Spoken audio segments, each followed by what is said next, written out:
pour un tout nouvel épisode d'Actu People. Chers téléspectateurs, je vous souhaite la bienvenue. Lutte contre l'insalubrité à Kinshasa. Les nouvelles mesures sèment la crainte chez les Kinois.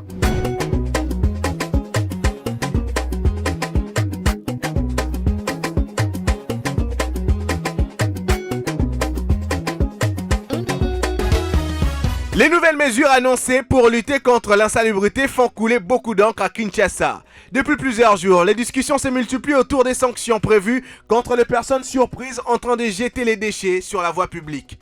Sur les réseaux sociaux, de nombreuses publications évoquent des amendes, des corvées d'intérêt général, voire des châtiments corporels, alimentant l'inquiétude dans les chefs de plusieurs Kinois.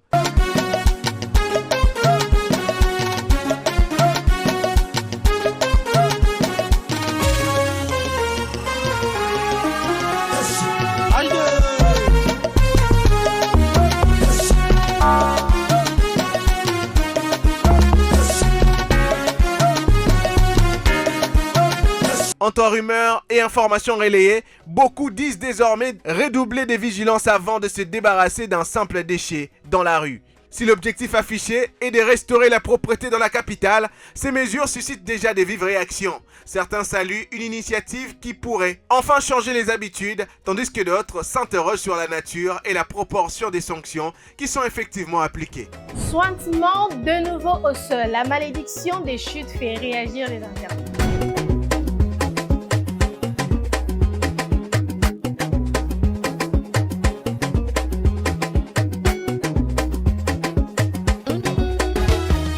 Le week-end dernier, lors du festival Eshima, l'artiste Sointement a une fois de plus attiré l'attention du public. Mais cette fois-ci en raison d'une chute survenue en pleine prestation. La séquence, largement relayée sur les réseaux sociaux, a rapidement déclenché une vague de réactions et de commentaires.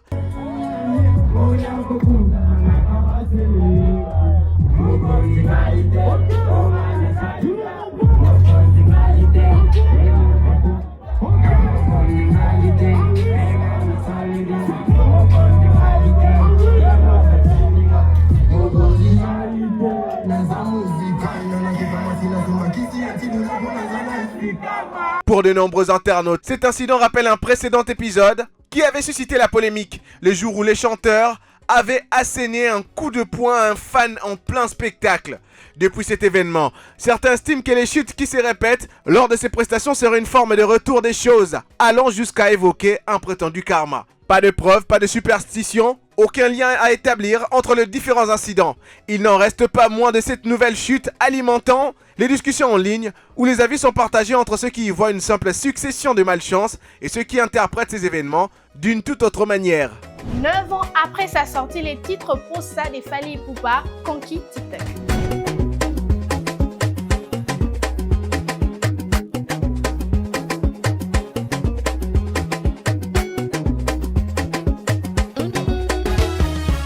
Sortie en 2017 dans l'album Tokos, la chanson Posa de Fally Ipupa connaît une seconde vie spectaculaire grâce à TikTok.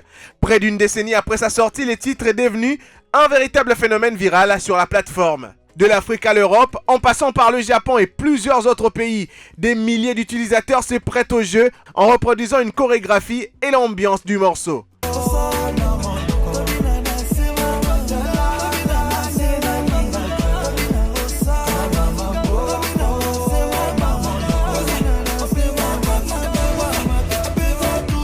Le challenge ne cesse de gagner en popularité, confirmant une fois de plus l'impact international de la musique de l'aigle. Selon les chiffres observés sur TikTok, le challenge Posa a déjà généré plus d'1 million de vidéos. Une exploitation qui témoigne d'incroyable longévité du titre et de la capacité de Fally Ipupa à traverser les générations et les frontières. Vodacom Best of the Best. La présence du pasteur Yannick Toumba et la prestation de Sephora Shimba divisent la table.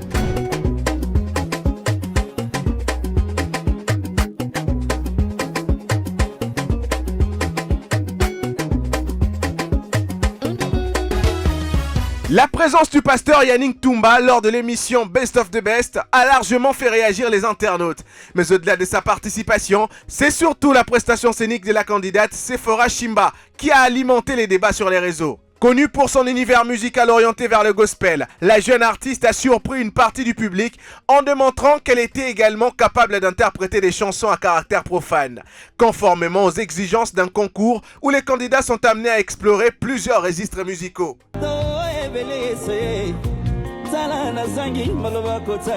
Est-ce qu'on peut l'encourager avec les milolos?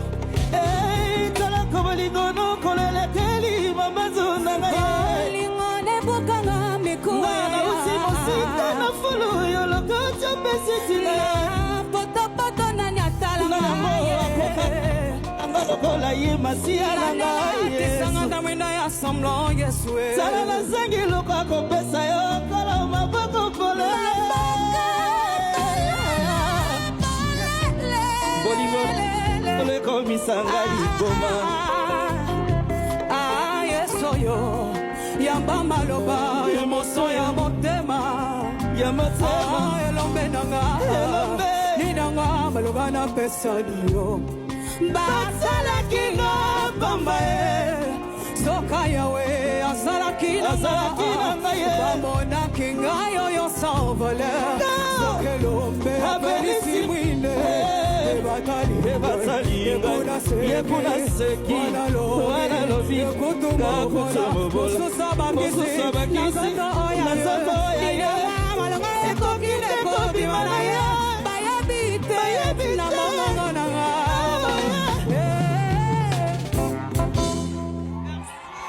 Cette affirmation était une forme d'hécatombe. Sur les réseaux sociaux, plusieurs fans, proches et sympathisants disent regretter ce choix artistique. Certains estiment que la chanteuse s'éloigne de son identité musicale et de ses valeurs, tandis que d'autres rappellent qu'une compétition de cette envergure exige avant tout de la polyvalence et de la capacité à s'adapter à des différents styles. Pour éteindre toute rumeur, les organisateurs de Best of the Best ont invité le pasteur Yannick Toumba à être membre du jury lors du Prime 2.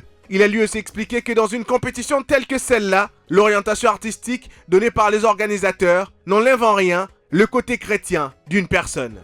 Vacances des rêves en Grèce. Nana Ketchup fait sensation avec un sac Dior de luxe.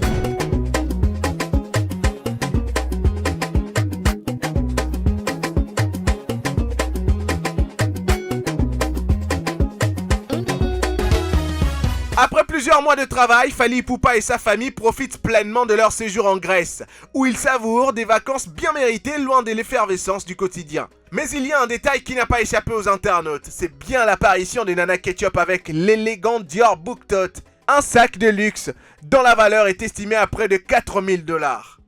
Prends la petite épine, institue comme il se doit.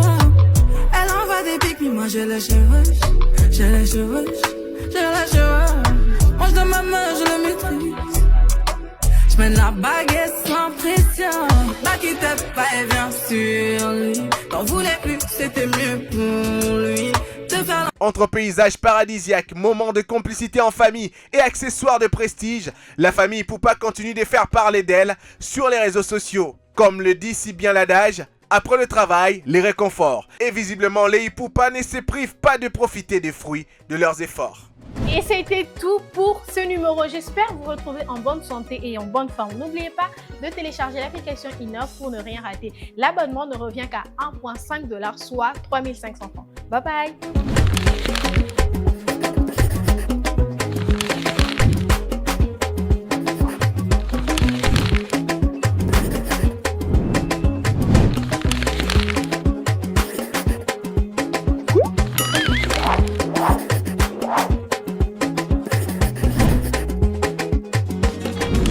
Innov TV, vivez la télé dans sa dimension créative.